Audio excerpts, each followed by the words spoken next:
Welcome back to my YouTube channel. It's your girl Lisa and Marie. I'm on here, for the usual, like it's the first video of the year 2022, so happy new year to y'all.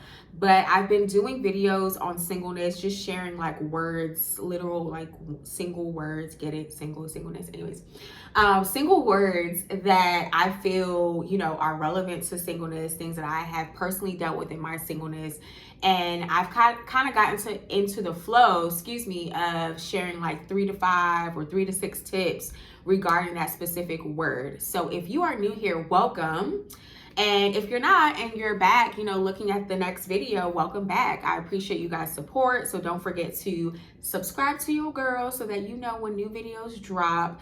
I wanted to just really continue this and stay consistent because it's easy to like lose track.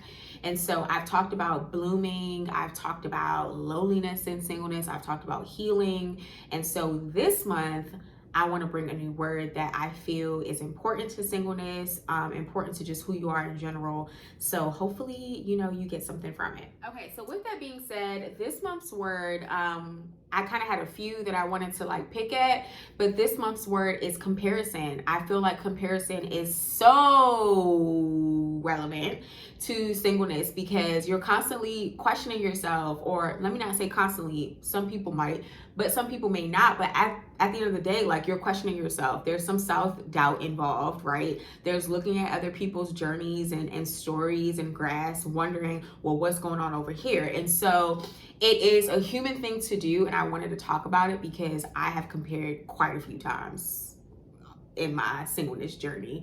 I wouldn't say every day, but at least every week. And so I just was like, you know what? It's time to share a few tips on how to handle this, things that I have done personally. And I hope it can be helpful to you. If you want to learn more about what I think about comparison, like a different perspective, I try to give a positive spin on comparison as well. Check out my blog. My blogs usually drop like a week before the YouTube videos. So if you are wondering, what do you think about singleness or comparison in your singleness, and what are some things to really like keep in mind when those things really do come up? Check it out. Okay, so the first thing that I recommend you do if you find yourself in a position of comparison, or you feel like it's constantly happening, right? Like I said, comparison is so easy to do, especially on social media. So I am never gonna say that, oh, you will forever get over comparison, because I don't think that's realistic or true. But here are some things that you can do with your comparison. The first thing is you need a reset. It's time to take a step back. It's time to reevaluate. It's really time for you to identify, like, what am I exactly comparing? Like I said, social media is the biggest platform for you to find yourself questioning, comparing, and looking at other people's graphs. Somebody can post, their YSL bag, and you kind of like, well, where's my YSL bag? Why don't I have that? You're comparing lifestyles, you're comparing relationships, you're comparing content. I've been there, so I know this is not just me. It's happening all over. And so in the midst of that, you have to ask yourself, what am I exactly comparing here? And just break it apart. Like once you break it apart, you'll really then end up seeing that there's some kind of insecurity that you have, or there's some level of inadequacy. And so you need to take care of yourself. You need to reset. You need to reboot. You need to rebuild yourself so that you can show up authentic, right? You don't want to be mimicking other people. And you can also show up confidence. Even if that confidence only lasts for a day, it's important to fight for your confidence and not be, drowned by self-doubt and comparison. So the first thing to do is reset. Reset can look like taking a social media break. I've done it. It's been helpful, right? Take a couple of hours, take a week. Some people I know, they like set a time on their phone, like when they're on social media, and then like their timer goes off and says, hey, it's time to get off, right? So you don't get too caught up in other people's lives, because truth is, people are only sharing what they want you to see. You don't know how that person got to afford that YSL. So if you want that YSL, you want that kind of lifestyle where you can have all these high, brands that you're flaunting, then what are you going to do to make sure that you get to that place? If you want that following or you want that business, what are you going to do to get yourself to that place, right? Are you going to take time apart on the weekends when you got to create content? Are you going to take a class class to learn, okay, how do I do this? How can I, thrive in my business? Are you going to get a mentor? Are you going to put in some extra hours of overtime to afford the house that people are showing? It looks easy, but it really isn't. And so in the midst of comparison, as you're resetting, reevaluate, what am I really wanting out of this? And can I even get there? We see things, we like things, but do we even really want it? And are we even able or have the capacity in our lives to put in that work to get that said picture and said likes? Like, a lot of times it's a no, because one, if you wanted it, you would have been doing it. Right? And if you want it, but you couldn't have done it before, and now you're in the space to do it, then this is just motivation for you to get in your bag. Like, secure the bag, get things done that you need to get done. I'm tripping over my words, but you get what I'm saying. So take that break, do the reevaluation, reassess, figure out what exactly you're comparing, pick it apart, start rebuilding yourself up with some self-talk, some positive self-talk, affirmations. I don't know, go for a walk, go to the gym, let some steam out. If you need to mute people, if you need to just, whatever you got to do to regain your security and feel adequate and feel enough and stop doubting yourself, right? For me, and I'm sure for many, I have to go back and say, okay, God, look, this is where you have me. This is the grass you gave me. How can we water this thing? What can I do to get myself to a place where I feel secure enough that even if I look on social media and I see something that might trigger that urge to compare and start questioning myself, I'll know that I know that I know and be confident in this is exactly where I need to be. Because really, comparison, especially if it's happening constantly, is an indication to a very, very deep root of insecurity. So the more you are certain and secure about yourself and what you got going on, the less you have room for comparison. And I say less because comparison is going to happen, but you have less room for it when you know who you are, what you're doing, and the time and season that you're in. Okay, so for number 2, I kind of mentioned it in number 1 because I was just, flowing or whatever, but it's really identifying the insecurities. So the doubt, the inadequacy, do I not have enough resources, whether that's financially or mental capacity, whatever it might be. But identifying it is going to be helpful because then you can call a thing, put a name on it. And once you put a name on it, then you got to work through that. Why do you feel inadequate? Is this new or has this always been there, right? Trace it back to when you first felt inadequate, right? Trace it back to that first moment. Maybe you need to do some self-forgiveness, right? And some some healing, right? In that area where you felt inadequate, where you felt not enough, where you felt like you messed up on something you tried. And so now every time you try to do something, you always doubt yourself. You always compare yourself. Or were you not popular in school? So you're comparing yourself to people who are very popular, or whatever the case might be. I feel like tracing it back is healthy, because a lot of times these seeds are planted and they affect us in the present day, even though they may have happened 20 years ago, right? And God can still heal that. God can still uproot that. God can still come in and shake it up, okay, remove it and replace it with his word that you are enough, that you have what it takes, that you are more than capable. And I say more than capable because what you think you are capable of doing,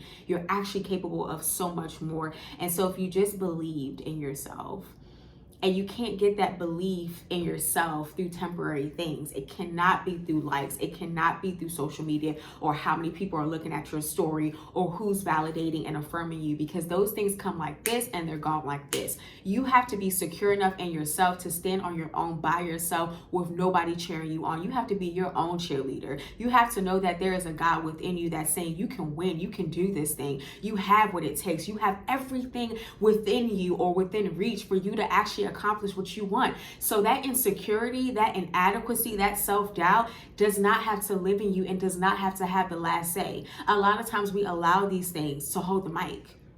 What about your confidence? What about your boldness? What about your sense of fashion? What about your creativity? What about your gifts? That should be holding the mic, because it'll take you a lot further.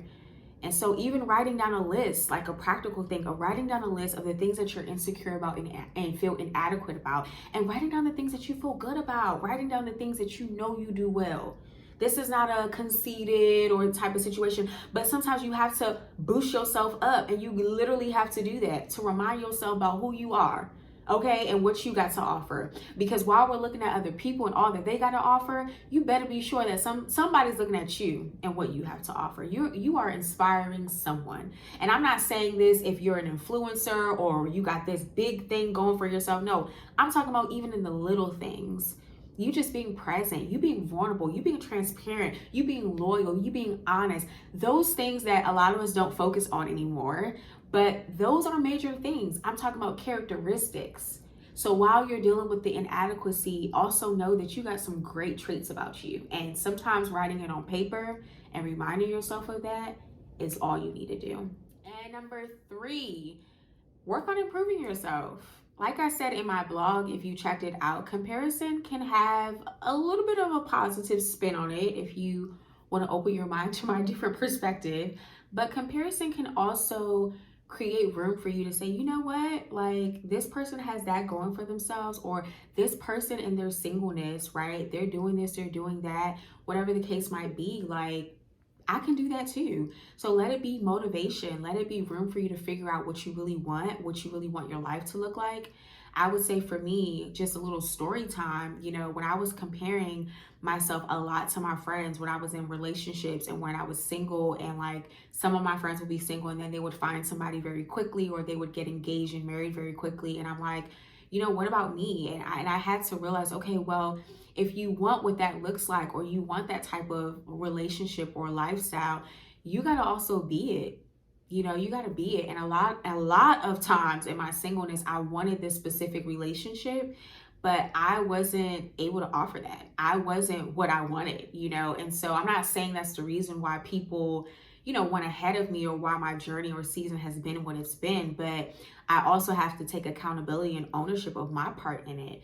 Like, God is not going to set you up, right? God is not going to say, hey, I'm going to give you my best, but you have not yet worked on being the better version of yourself that you need to be for that said relationship. Or in your singleness, you have not gotten to a place of being contentment, where you're able to identify some counterfeits and some real potential suitors, right? Or you're really able to say, you know what, yeah, this is what works for that person in their singleness, but this is what works for me. This is how I'm occupying my singleness. This is how I'm thriving in my singleness. And when I'm not able to thrive, this is how I deal with it. Everybody is different. And so when you, again, know who you are and know where you are supposed to be, you'll have a better chance at navigating it in a healthy way, right? And when you get into a relationship or dating, this is what works for that person and my friends, and this is what's going to work for me. Because if it doesn't work for you, it ain't going to work out. It ain't going to work out. You can fake it as long as you can, but it's not going to work out. Because if it does not work for you and it works for somebody else, you are walking somebody else's blueprint or somebody else's script or story. It's not going to work out. It's not going to be authentic. It's not going to be real. And you're never going to have full and complete peace about it, because you live in somebody else's dream and somebody else's way of doing life. So what's going to work for me when I do, get in a relationship, it's going to be a lot different than my friends. Clearly, my journey has been a lot different. Like, out of all of my friends, I would say I've been single the longest. And it's been a struggle. I'm not gonna lie to you. It's been a struggle. I be looking side-eyeing like, what the heck is going on? What's wrong with me? All those questions. What's wrong with me? Why can't this happen for me? I feel like I deserve it. Bop, bop, bop. Well, why not then? They've done the work. Yeah, maybe it was 3 months versus your 2 years, and also in my personal experience, but that's okay. I had to go through the 2 years. I had stuff that I had to do, not just inner work, but also getting my life together, period, right? Whereas for them, that was their journey, and it might have felt long enough, okay? And they got to that place, but I have to know where exactly I am and where I want to go, and work on myself in the process so that I am prepared for where I'm headed. You know what I mean? So work on improving yourself, work on where you are, and do the hard work. You can do the hard work so that you don't have to look to your left or to your right, but you can really pay attention and water your grass, because you can either waste time and it can keep going like this. You could waste time looking at other people and them taking that time to work on themselves, and then they're getting the very blessings that they were sowing, not even just talking about relationship, but with anything. or you could actually focus on your own stuff and start to bloom. So that's number 3. And I hope that, this also speaks to you in a general sense, because comparison doesn't just come up when you're single or when you're in a relationship, but also just in general, comparison will come up. I've had struggles with it with content. Like, I post affirmations every day, and it's like a new movement now. Everybody want to do affirmations. And so I'm looking like, dang, she said that different, or dang, he put that song there, that was tight, But I had to get to the place where it's like, no, like, I want to post faith-based affirmations, and that doesn't mean that some days I'm not going to feel icky or inadequate. I will, but I'm going to have to slap that inadequacy with the word. I'm going to have to slap that inadequacy and say, look, you did the best that you could, and that's what was enough, right? So I hope you take this with you and be great. Let's get into our affirmation and truth for this video. All right, it is time for our affirmation. Well, no, I'm gonna do our truth first on this video, but I'm gonna start with it. So the truth for this video is Psalm 139:14, which states, I am fearfully and wonderfully made. And I know that doesn't specifically speak towards comparison, but I wanted a verse that really speaks to who you are, your identity, right? Because like I said, comparison usually means that there's some insecurity or some level of inadequacy there that you're struggling with. And so I think that in order to really overcome that, it's not the thing that you're comparing, but really it's you. It's your identity. It's you. Because the more you are secure and certain about yourself, like I said, you will compare a lot less. And so you got to start with yourself and knowing that you were fearfully and wonderfully made, knowing that the way you show up is exactly how God intended, knowing that you have everything that it takes to do what you set your mind to. And even if it might look similar to what other people are doing, you are so set apart and different and unique because you got your spin on it. So just knowing that about yourself and knowing that Psalm 139:14 is truth, then you can keep repeating that and let that truth really sink in. Let that truth really show up in everything that you do, so that you don't have to compare yourself so much.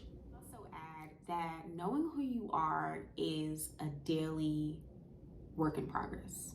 Knowing who you are is a daily thing that you need to work towards. It is not like a one size fits all. There is no timeline. There is no deadline. I feel like you could even be in a season where you know who you are, and then you could get into another season that really starts to poke at the cracks in your life and your insecurities, and you start feeling like, now what the heck happened? And you have to do that work all over again. But the difference is that each time you go through those phases, or each day, maybe for some of y'all, for me, you're learning something new about yourself. You're discovering different things about yourself, and you're gaining knowledge, you're gaining wisdom, and you're growing. You're growing. And if God said that you're fearfully and wonderfully made, then He is probably the number one person that you need to go to find out more about who you are and what He sees in you. There's a version of you that He knows and created and formed that you have yet to find out. And so I just encourage you to just go through the process and know that you're not going to end up at an arrival point or a completion point where you just fully know who you are and that's it. When you get married, there's going to be a different you got to get to know. You have kids, a different you got to get to know. You start a new job, a different you got to get to know. You go through grief, a different you got to get to know. So through life, this whole process of knowing who you are, right? Knowing that you're fearfully and wonderfully made is an ongoing thing. And then for our affirmation, so I wrote, I am open to figuring out why self-doubt and insecurities exist in me and doing the work to make myself whole and secure because I deserve it. I wanted to write an affirmation that had some action to it because, like I said, it's a process. Like, there is work to be done in you feeling confident, secure, and even like pushing out comparison. That's work to say to yourself, I ain't got time for that. Okay, like, I'm not even gonna compare myself. That is work to do that. That is you guarding yourself. And so being open to figuring out why you're insecure and why you're doubting or comparing, and then doing the work, whether it's big or small, to say, I'm not gonna sit there and I'm gonna just keep improving and getting myself to where I need to be, whole and secure, and staying there, maintaining that. That's dope. That's what needs to happen. So that's the affirmation for today's video. So that concludes our vlog today. A word for your journey in singleness on comparison. I like to share at least 3 tips, regarding the specific word. And again, sometimes I say it, general. I put it in a general sense because I think we deal with some of these things regardless of our relationship status. But I also want you to apply it to your singleness, and I hope it helps you how it has helped me. I hope that you're able to just bloom and really like know that you're not alone in singleness at all. You ain't gotta fake it and be like, oh, I'm super content, I'm bad all by myself, because there are those moments where you may not feel that way. And so I hope you can look back on these things, look back on the word, look back on the affirmation, and remind yourself that you're exactly where you need to be, and you have all that it takes to see it through and thrive and bloom and be great. So I will see you guys next month with a new word, a new video. If you haven't subscribed, go ahead and hit that button. Don't know what you're waiting for. Comment, let me know how comparison has been like a battle for you, or if you don't battle with it, like share some tips. I can probably use them myself. So I'll see you guys next time. Thank you so much, and stay tuned.